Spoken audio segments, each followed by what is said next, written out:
Waalaikumsalam, berjumpa kembali bersama saya Wong Ganteng sak donya. Mohon untuk tidak menyebutkan nama dan identitas siapapun karena percakapan kita kali ini akan saya naikkan ke konten YouTube dan minta tolong untuk tidak menyebutkan nama sampean, identitas dan apapun itu. Oke? Mas Andro, ini karena saya sering melihat YouTube dengan Alhamdulillah, matur sembah nuwun. Gimana? Ini kami merasa kita punya saudara untuk berbagi rasa. Alhamdulillah. Ini terima kasih Mas Andro sudah mau mendengarkan keluh kesah kita. Tapi untuk kali ini sebenarnya ini permasalahan saya dari Indonesia. Siap. Ya, saya mau minta sarannya Mas Andro dan Mbak Willy. Di posisi saya ini harus seperti apa untuk bersikap. Monggo, sampean ceritakan dulu, saya tak mendengar dengan baik dan benar. Ngeten Mas Andro, awal mula sebelum corona akhir-akhir 2019 itu saya sudah mau proses ke Hong Kong, sudah mau PAT Mas. Ternyata om saya itu datang ke rumah saya, minta nomor saya sama suami. Kata om saya ada pekerjaan di Indonesia. Kebetulan om saya kan waktu itu masih menjabat ketua PUPR. Nah, ada proyek pertambangan gitu Mas. Nah, ada orang pendana datang menawarkan pertambangan itu dengan dana 550. Nah, sedangkan om saya ini ada uang 350. Akhirnya om saya mau mengajak join sama saya sebagai pendana, saya dimintai 200. Terus waktu itu saya wis pikirannya mulang maling Mas. Saya harus seperti apa? Wis pikirannya wis rabendah lah karo. 3 malam 3 hari tak pikir tak olah alik. Ya Allah, seumpama ada rezeki di Indonesia kenapa enggak? Saya ya pertimbangan dengan keluarga, dengan suami, ya kan. Waktu kuwi di lockdown juga Mas, saya mau terbang itu dipanggil ke PT BAP. Wis carane pertarungan sama-sama berat di posisi saya waktu itu. Dan akhirnya dengan persetujuan keluarga saya memilih keputusan untuk pulang dan diambil sama adik saya, ditebus itu Mas. Akhirnya sudah berjalan beberapa bulan, sampai beberapa bulan ditunggu-tunggu. Pertambangan itu nggak jadi rilis Mas. Ujung punya ujung, akhirnya om saya ketipu. Tapi orangnya itu jelas Mas. Di ranah hukum semua ada. Penyerahan duit itu semua di notaris. Semua ada. Tapi orangnya itu kalau dikerasin, dia pasang badan, pasrah. Intinya aku pengen bawa minggu-minggu manut, bawa penjara ya manut. Lah mikirnya adik saya kan kalau dipenjarakan ya uang nggak bakal kembali ya Mas. Uang nggak bisa kembali, mikir adik saya gitu. Akhirnya adik saya disabari, orang yang bawa uangnya itu masih punya aset rumah, ya kan. Lah terus yang masalahnya dengan saya kan ya nggak tahu apa-apa dengan pihak sana ya. Yang setahu saya ya sama adik sama om saya percayalah gitu intinya. Dan ternyata adik dan om saya ini juga mau menjual rumahnya untuk menebus sertifikatnya termasuk sertifikat saya Mas Andro. Tapi permasalahannya rumahnya itu belum laku-laku juga sampai sekarang. Rumahnya yo ada tempat usahanya juga Mas, ada kos-kosannya kayak gitu. Ya, tapi yang jadi sulitnya saya untuk bergerak ini kan karena keadaan seperti ini saya harus menanggung angsuran yang mana saya ini masih potongan, rasanya itu pukul-pukul, Mas. Nggak sanggup saya, sama sekali nggak sanggup. Saya menghubungi Mas Sandro ini mau minta tolong dan saran. Siapa tahu bisa sekalian untuk memasarkan rumah om saya gitu loh, Mas. Solusinya itu saya pikir, nek rumah itu belum terjual, saya ini masih menanggung angsuran itu mau sampai kapan gitu loh, Mas. Sudah, Mbak? Sudah, Mas. Berarti ini unek-unek saya penuh sekali, Mas, rasanya. Saya ini rasanya penuh sekali, ya Allah, ya Rabbi. Saya ini harus gimana? Masih nanggung urusan anak sekolah, ya meskipun dibantu sama suami, ya Mas, ya. Tapi kalau uang itu memang saya pribadi yang menggunakan, saya bertanggung jawab sepenuhnya. Meskipun saya harus jual rumah saya kasarannya.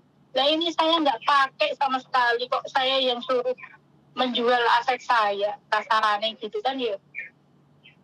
Saya nggak bisa, masih hidup sama orang tua juga kayak gitu. Tolong ya Mas Sandro, nanti sekiranya Mas Sandro sekarang kan ada komunikasi sama Pak Surya, siapa tahu bisa memasarkan lah rumah om saya itu gimana kira-kira Mas Sandro. Rumahnya di mana? Di Grobogan Kota, Mas. Oh, Grobogan. Iya. Kalau masalah rumah dan memang butuh, ya pastinya dijualnya pasti dengan harga yang jauh lebih murah. Kalau aset, ya, itu, kalau aset dijual itu ya begitu, Mbak. Aset dalam ranah dan kasus sengketa itu pasti orang mau belinya pun mikir. Halo? Iya, sebenarnya itu sudah harganya sudah di anjlok-anjlok kayak gitu. Makanya saya ngomong gitu loh. Nah, kecuali nek sampean masih ngomong terus ya wis tak dengerin, tapi nek giliran saya ngomong baru saya kalau monggo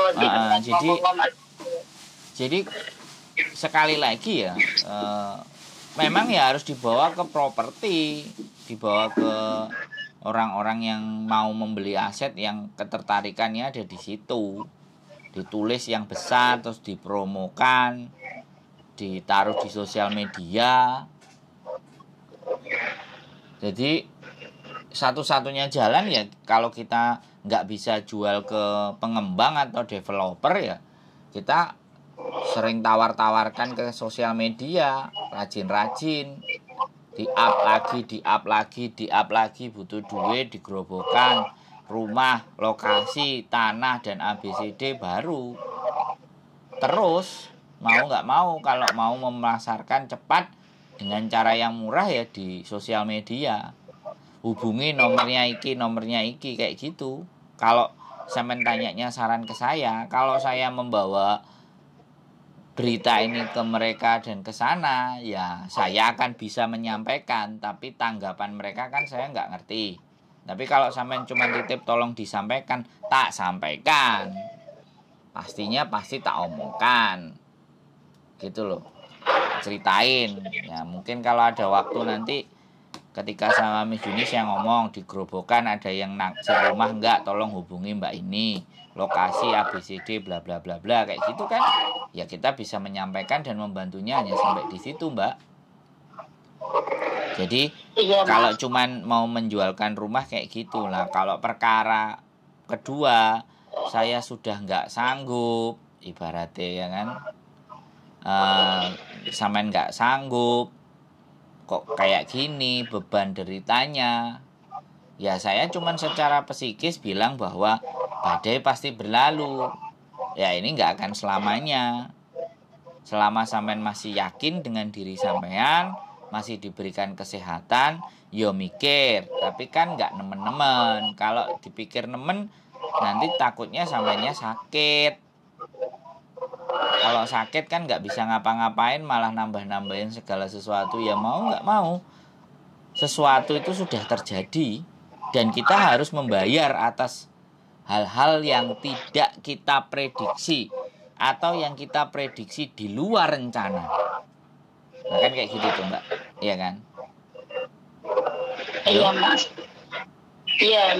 Makanya kadang-kadang kehidupan itu nek awake dhewe kadang belum sampai atau enggak teko ingin menggapainya, ya maksud hati kan kadang pingin menggapai. Tapi pada kenyataannya apa kegayuhan tadi ku kan enggak kena toh Mbak. Ini kan kayak gitu tuh. Iya kan? Sampean pingin gayuh tapi kan enggak tekan, kan ngono toh Mbak. Halo? Iya Mas, iya. Jadi saya cuma bisa gimana? Ya. Ini gini Mas. Sebenarnya untuk pemasarannya itu kalau di wilayah Grobogan itu sebenarnya harganya sudah benar-benar di bawah standar. Nanti tak atur jenengan ya Mas, itu gambar-gambarnya itu full bangunan, ada kafenya, ada kos-kosan berapa kamar, cuman kos-kosannya itu belum full maksimal Mas, masih 60%. Ada rumah satu pendoponya, ada parkirannya luas. Memang bukan di tepi jalan raya, masuk gang sedikit 100 meter kira-kira dari jalan raya.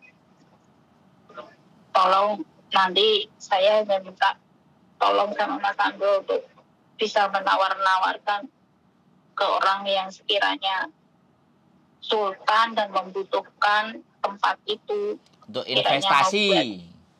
Ya, investasi atau usaha apa itu tinggal meneruskan saja lah sebenarnya. Iya. Berapa ratus juta apa berapa miliar? Iya, dulu sebelum corona itu sudah ada penawaran Mas, 6,5. 6,5 terus 6,5 apa ini? 6,5 apa ini? 6,5 M. Ini saya tak ngomong keadaannya dulu. Sebelum corona Mas, tante saya masih ada, itu ada Cina menawar segitu. Tapi karena waktu itu om saya juga belum ada masalah ya, jadi belum ada niat untuk dijual. Terus semenjak ada corona, tertimpa musibah seperti ini, terus tante saya juga sudah meninggal, ya kan? Nah, ini mau sekalian bagi waris ke anak-anaknya. Ini sudah belonyoh sampai 4-3,5 ini Mas harganya. Mungkin 3,5 itu dilepas sama om saya. Sudah nggak kuat tahanannya sendiri seperti ini. Nanti tak aturke gambar-gambarnya ya Mas Andro. Kalian jenengan lewat WA ya Mas Andro ya. Oke, siap. Yo, nek sudah separuh harga itu ya sudah di bawah standar lah Mas. Kalau dipikir-pikir ya sekarang ngerjake pun tenaga mahal ya kan. Tolong nanti tak kirim Mas gambar-gambarnya. Oke.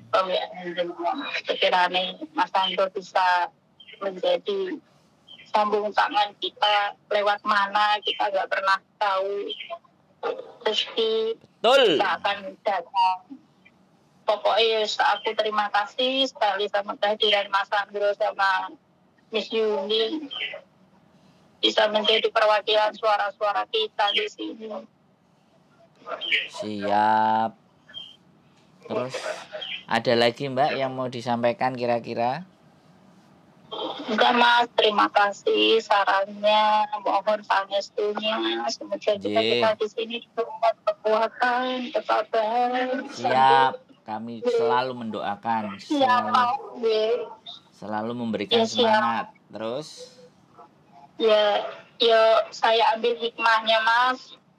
Ya, sopo toh yang belum melakoni hal seperti ini. Tapi kalau Allah sudah memberikan bagian itu sama kita, mau nggak mau ya harus tak jalani. Siap. Kuat tenaga.